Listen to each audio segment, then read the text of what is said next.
మీకు తెలుసా, ఒక్కరోజు చేసిన ఉపవాసం గత సంవత్సరం మరియు వచ్చే సంవత్సరం పాపాలకు పరిహారంగా మారుతుంది. ఆ రోజున చేసిన దువాలు ఆకాశ ద్వారాలను తట్టుతాయి. మరి ఆ రోజు ఏదో తెలుసా? అదే అరఫాత్ రోజు. ఇప్పుడు ఆ రోజు యొక్క 10 అద్భుతమైన మహిమలు తెలుసుకుందాం. 1.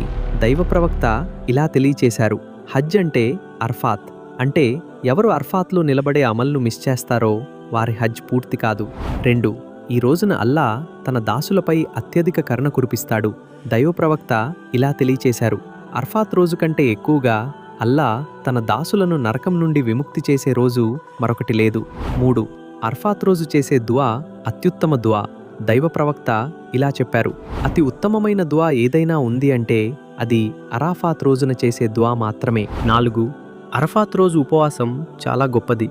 దైవ ప్రవక్త ఇలా తెలియచేశారు.